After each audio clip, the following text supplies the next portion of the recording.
Enjoy this Wild Soul Gathering production. I'm Dr. Sandra Marie. Pour yourself a really tall glass of spiritual curiosity and join me for the Happy Hour for the Spiritually Curious podcast. In the spirit of happy hour, cheers to some new insights, peace, revitalization, and perhaps an aha moment that may change your life.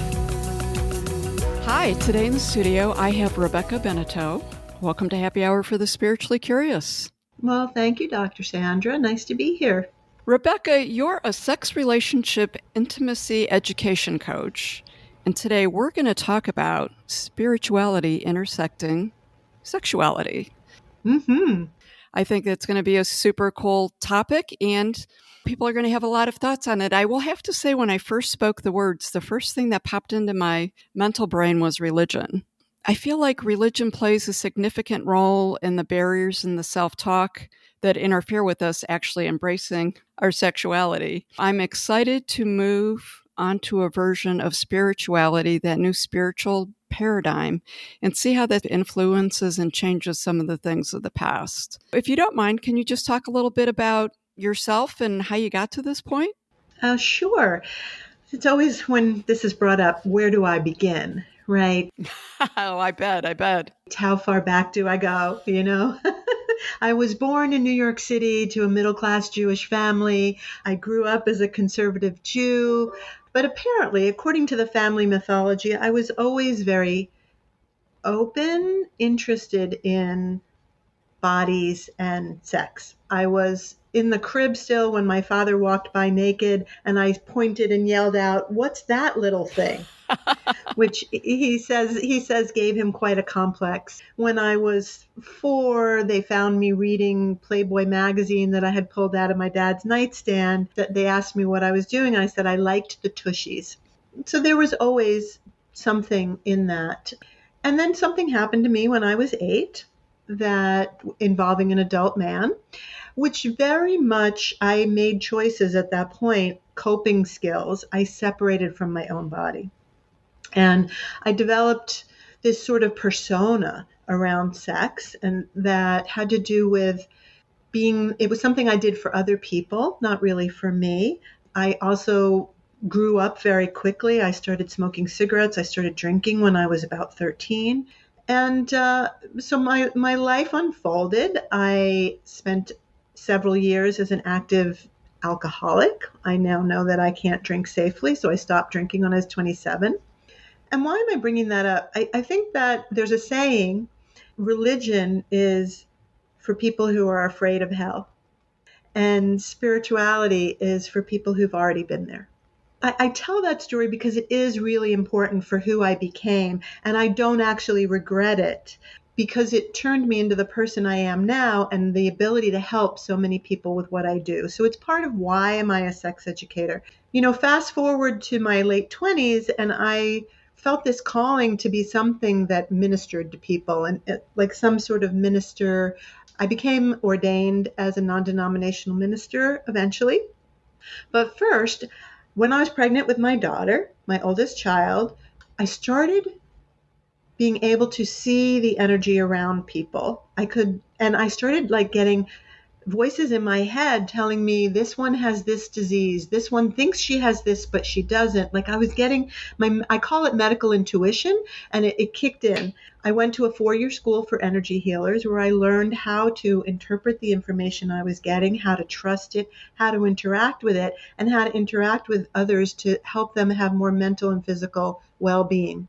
And part of that journey in this 4-year school that I went to was when I woke up and suddenly realized that I had everything I thought I wanted. I was embarking on a career I loved. I had a child. I had a handsome husband. And I was lying there going, "Are you done yet?" during lovemaking. And that was the beginning of my journey into reclaiming my body, reclaiming my connection to my sexuality. And at some point, my energy healing practice morphed into, someone said to me, "Hey, I would totally pay you to give me relationship advice." I had at that point gone to several schools, gotten coaching, studied all different aspects of sexuality. And I realized that openness of my childhood, people can tell me anything. And I just go, like I have no judgments. I have no shame around how your erotic being expresses itself. Beautiful. So there you go, a somewhat long-winded version of how I got where I am and why I'm doing what I'm doing. I'm just curious about the medical intuitive. I guess I have two questions. What does it feel like when that just suddenly turns on? And do you utilize your medical intuitiveness with your work now with sexuality? Yeah, absolutely. I mean, Barbara Brennan, who I studied with, calls it high sense perception. And I always had it. I mean, even as a kid, there were instances where I knew who was on the phone or things like that. At first, you kind of wonder if you're nuts. That's why the schooling was so important, because when a room full of people are looking at one person and saying, I see yellow around their stomach and I feel tingling and I feel cold and I just can't take my eyes off their stomach, and then they go, well, I have an ulcer. You go, oh, wow. And in the beginning, because it was kind of so exciting and validating, I used to feel other people's pain in my own body, and I had to learn how to feel it outside of myself so that I didn't take it on. But to this day, sometimes I'll wake up feeling crummy and I have to stop and go, who does this belong to? Oh, it's outside. It's not me. I am feeling everyone else's crummy today, or somebody else's crummy today, and I have tools that I use to deal with that. And I mean, I want to say for your listeners that probably a lot of people, if they're following you, have some of this high sense perception, right? Yep. But we don't ever stop to question what we're feeling. We just immediately we wake up feeling sad, and we find something in our own life to point to and go, oh, I'm sad because of that, instead of going, I'm aware of the energy of sad. What is it? Whose is it? And what can I do with it? That is huge. Taking it all those other steps. Mm-hmm. Yeah. What a gift to give to people. Oh, thank you. I mean, I feel very fortunate, very grateful that I get to do what I do. Yeah. What does that look like? Do you do individual work? You do group work? And that your spirituality is sort of one of the cores of the work that you do? Can you explain that a little bit? Well, your first question, how does it work? My primary focus is midlife women who want to have a better relationship to their bodies and their sexuality, and the people who love those women. So I work with singles and couples, both in one-on-one coaching, in group programs. Usually on an almost monthly basis, I do a 5-day challenge, which is a free program for women on some aspect of self-love, body positivity, sexual expression. I guess I've recently been playing with how do I describe myself, because I'm an energy magician. This is my new title. Ooh, I like that. I'm calling myself an energy magician and intimacy facilitator, because ultimately intimacy with anyone has to start with you and then sharing it with other people. That's what it looks like. And unlike other coaches, there is this energetic component. So when I'm talking to someone, I'm also energetically in there, because there's only so much we can change with our head. If we could figure out how to feel different, feel better, we would do it, right? There's a way in which being willing to work with the energetic underpinning, the structure of how you make your choices and live your life, and the thoughts and beliefs you're holding on to. So I work with that as well to help people really have more freedom to choose the life they say they want. I take it more of the work is done on a one-to-one. Do you do group work with that? Yeah, in fact, I imagine by the time this goes on the air, we'll have already launched, but I have something called the Orgasmic Living program, which is a 3-month weekly program for women. Okay. During any of the work, it's really all about you. What do you want your life to be? And it doesn't have to look like what anyone else told you want your life to look like. Other people's markers of success are theirs. We do carry a lot of baggage and beliefs that were never ours to own to begin with, Yeah, absolutely. that we incorporated early on. Parents, teachers, churches. That being said, how do you think when you're incorporating the spirituality into this, how does this help us navigate times of personal fear or pain that many times is connected with sexuality? That's a great question. I mean, first of all, I guess I want to say that a lot of the people I see are carrying significant entrenched beliefs from their religion about what it means to be a good man, a good woman, a nice girl.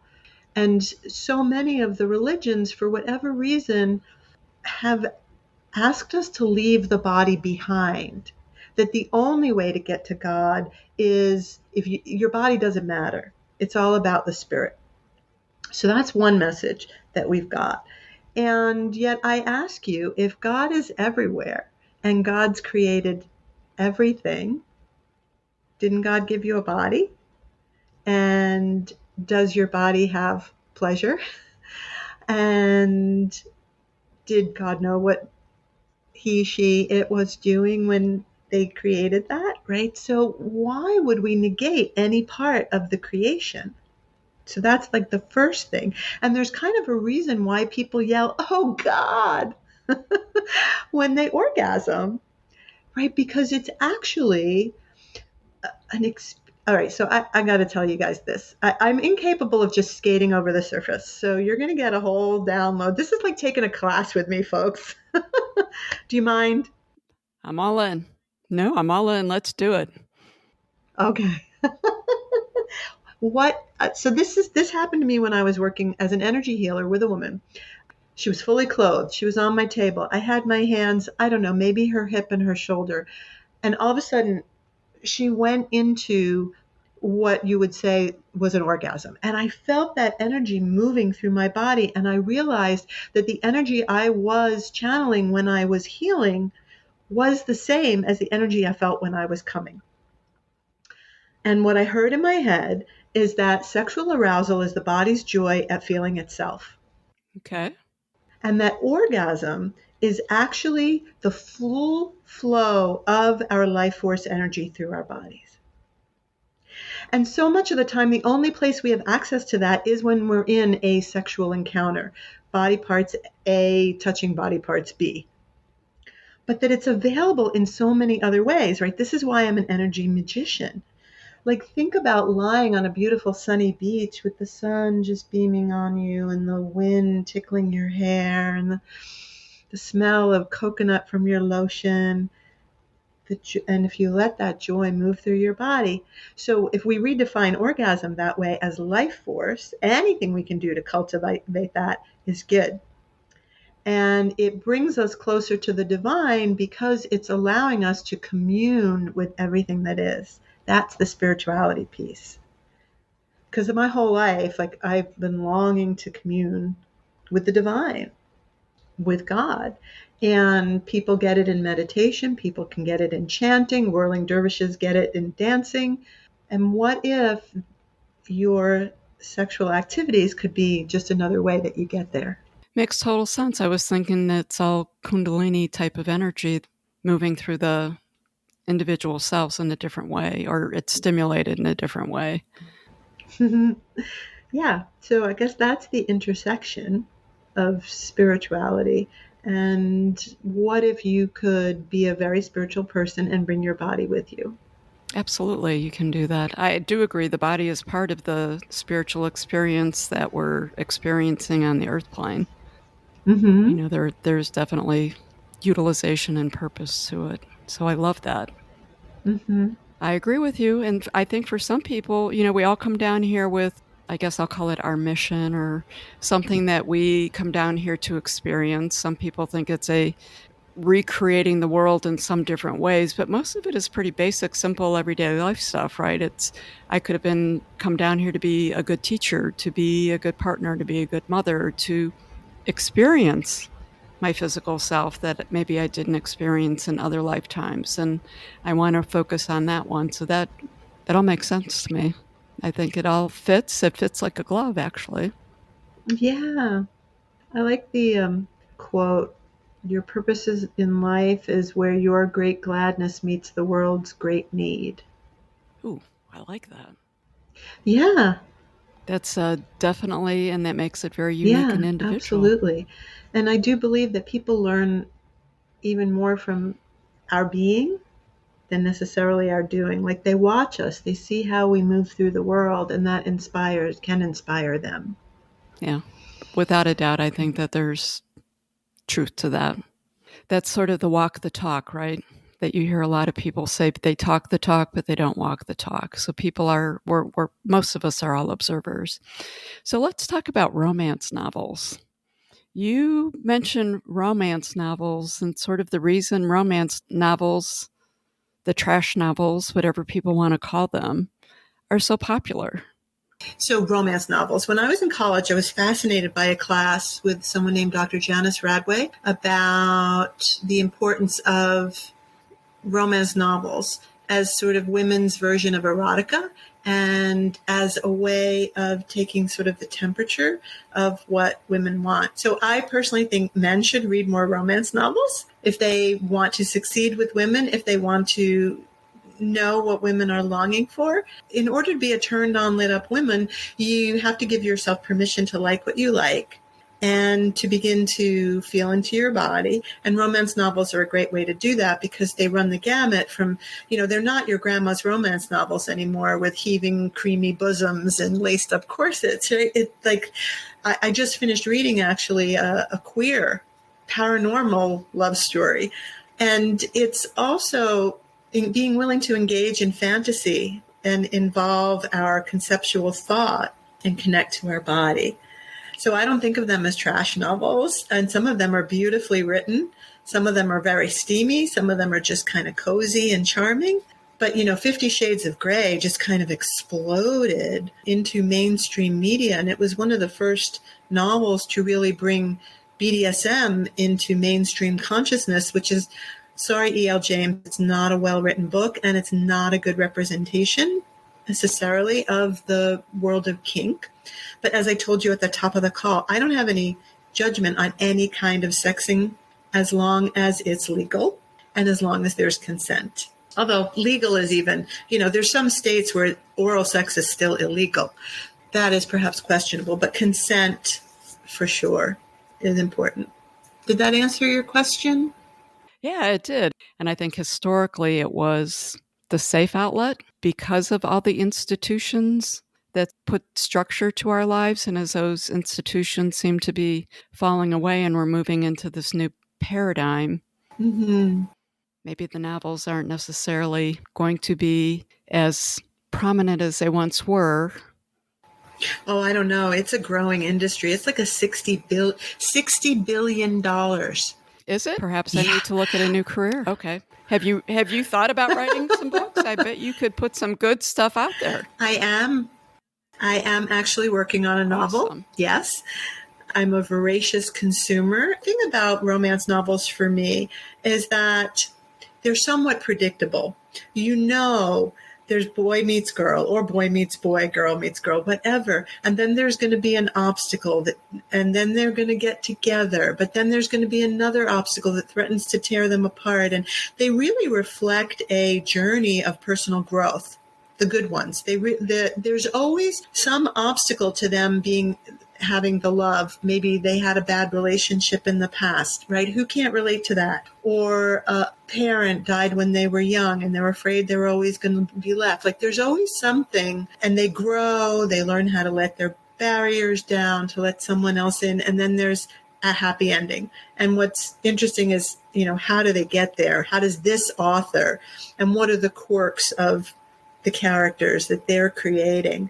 And like I said, you can get some good, sexy ideas for things you might like to try. I also am quite fond of saying that you don't have to have a partner to have a vibrant sex life. Yep, absolutely. Well, I look forward to that book when it comes out. Yeah.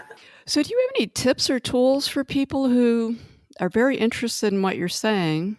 They sort of would really like to reach out, but they have a hesitancy to do so just because of some baggage they may have. Mm. Well, awareness is step one, Sandra. Become aware of the voices. Maybe journal them out. All of the things you were taught about sex, all of the things that keep you from calling and working with someone like me, or sharing with your partner that you think you might like to try something new in the bedroom, ask if you want to still keep believing that. Is that belief serving you, or is it jailing you? And if it's serving you, cool. You want to keep believing it for now? Great. You can only move at your own pace, and there's no rush. If it's not serving you and you'd like to get rid of it, that's when we start a process, and there's lots of tools of how do I make that less true with a capital T and maybe true. So one of the things that I told you before was identifying, well, who does this belong to? I got it from my mother. Okay, I'm going to send it back now. I'm going to send it back, right? Actually, I have a book which I'd like to offer to your listeners, my ebook. It's called the Sexual Authenticity Handbook. Own Your Pleasure, Find Your Power. And so there are some exercises in there that they can use to begin to identify more of who they'd like to be and shut down some of these negative voices. So we'll post a link somewhere in the show notes so that folks can get a free copy of that because they're your listeners. So that would be a tool, just becoming aware of it, beginning to question it. Is this really true? Is it sort of true? Do I want it to be true anymore? And then there are things that we can do. One of the things is to look at them, and this is a tool from Access Consciousness that I have studied and become a facilitator of their work. Interesting point of view, I have that point of view. So, for example, sex is dirty. Interesting point of view, I have that point of view. And you might say that a few times. Interesting point of view, I have that point of view. It's just an interesting point of view. It's not truth. And then you say everything is the opposite of what it appears to be. Nothing is the opposite of what it appears to be. So what would the opposite be? Sex is clean. We all have a lot of messages that we've received over time, and they're the ones, the unexamined ones are the ones that pull the strings. That's a powerful statement. And this is true for everything and anything. How do you feel about your body? How do you relate to your money? Right? Like, I grew up in a family where you only ever bought what you needed, not what you wanted. And for a long time, I struggled with buying myself anything frivolous. What if that frivolous purchase, I don't know, a hot pink dress, and when I wear that dress, I feel absolutely powerful and on top of the world. When I'm wearing that dress, people are like, who is that? And how can I work with her? And I end up signing up a bunch of clients. So what was it really frivolous at all? But if I had never challenged that belief, I would just only ever spend my money on where it needs to be. Yeah, many of us grew up with Depression-era parents, people in war-torn, and I think those are very real beliefs that we grow up with that we need to revisit. So the self-awareness, you mentioned it multiple times, is absolutely key to all of our growth, right, as we're moving forward in any area of our life. Yeah. I mean, I really function from this place of question everything. I like the opposite. That one, I have to say, really spoke to me. I'll be entertaining that one, definitely, moving forward. Yeah. Because I have lots of conversations with myself, but it's a more interesting conversation where there's a lot of interaction in the thought process both ways. Yeah. To really come to a new aha moment in life, right? I mean, for that, and this is not my area of expertise, but I recommend looking at the work by Byron Katie. A lot of people love Byron Katie. Yeah, and she lays out a whole system for examining your beliefs and turning them around, and the act of turning them around loosens their hold. I predominantly use this Access Consciousness, everything is the opposite of what it appears to be. And just interesting point of view, right? Because like when we hear something, we have a tendency to align and agree with it or resist and react to it. And either one of those actually makes it more solid because it's become this thing that we either pick up and go, oh, yay, or push against. But if we say interesting point of view, it's just an interesting point of view. It doesn't have the same solidity, which allows it to change faster. Yeah, shape-shifting. Nice, I like that. Yeah, a very useful tool. If someone wants to work with you, what would that look like and how do they get a hold of you? Okay, so they come to my website, which is called pleasureevolution.com, because I do believe that I have had enough pain, thank you very much, to last a lifetime. I am no longer functioning from the place that all the best growth comes from pain. What if we could grow like a flower, like reaching towards the sun?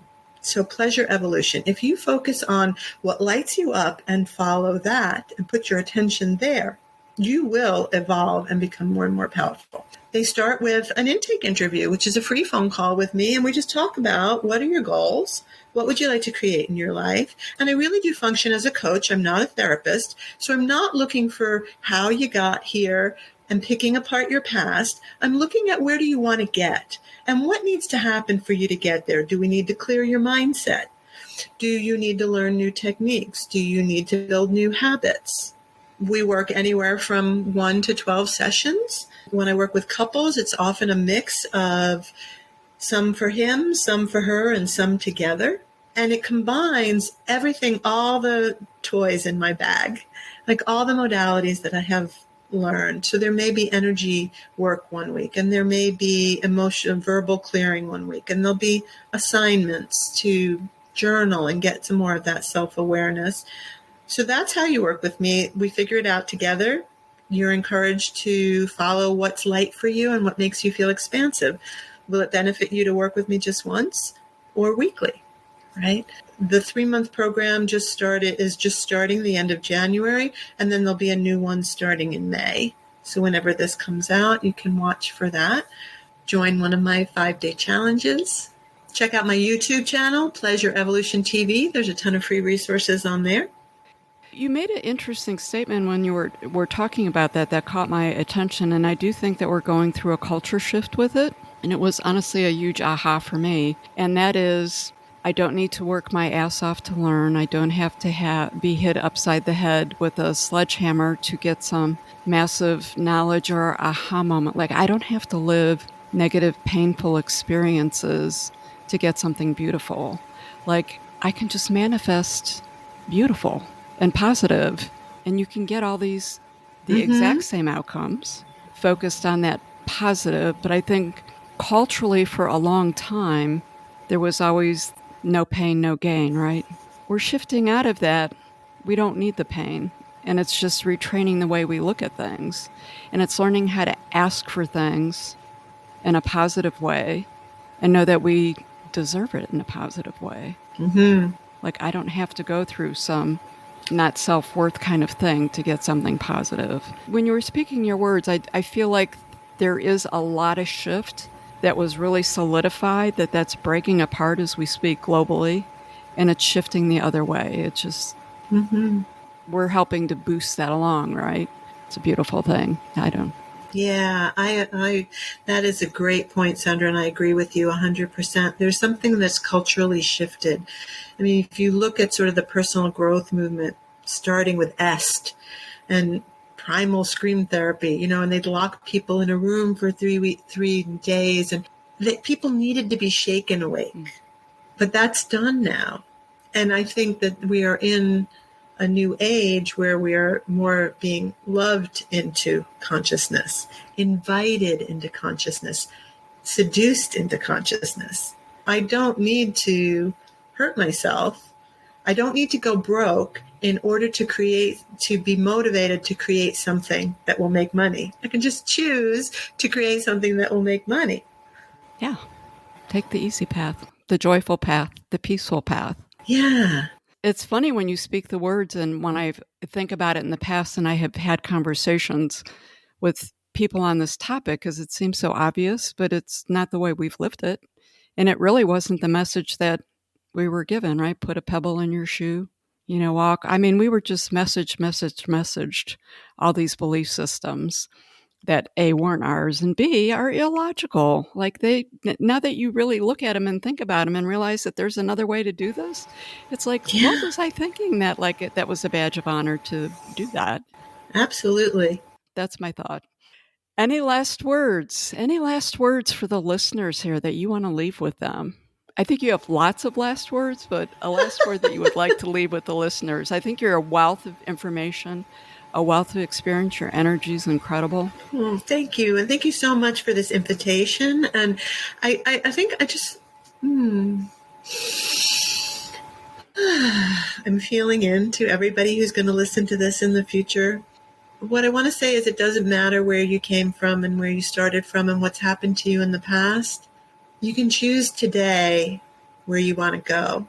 And if you just keep walking bit by bit in the direction of the light, you will get there. Fast or slow, it doesn't matter. And I am living proof that I don't have to keep living my story. Those are important words, because there's people who just relive it over and over, and they, again, wear it as a badge of honor, or they don't know how to get out of it. It's unique and individual. So I'm going to say kudos to you. And kudos to you for taking that and using it as an opportunity of service. We talk that in this lifetime, one of the more important messages I think that need to get out there is 100% service to ourselves, 100% service to others. Both are equally as important. And I think that you really walk the talk on that one. Thank you. So thank you for being on the show, Rebekah. My pleasure. Thank you for doing the show and all the people that you help. Awesome. And I want to thank all the listeners out there. Thank you for taking time out of your day to join us. Until next time, remember, embrace that wild soul. Talk to you later, Rebekah. Bye. Bye. Thank you for joining us for this episode of Wild Soul Gatherings Happy Hour for the Spiritually Curious. To learn more about our guests, please go to our website, wildsoulsgathering.com. We're very eager to hear from our listeners what you thought of the episode, topics you might like us to cover in the future, your thoughts on spirituality, questions you may have. Please feel free to send us an email at wildsoulsgathering@gmail.com. This is your host, Dr. Sandra Marie, sending each of you peace and love. Until we meet again, embrace your wild soul.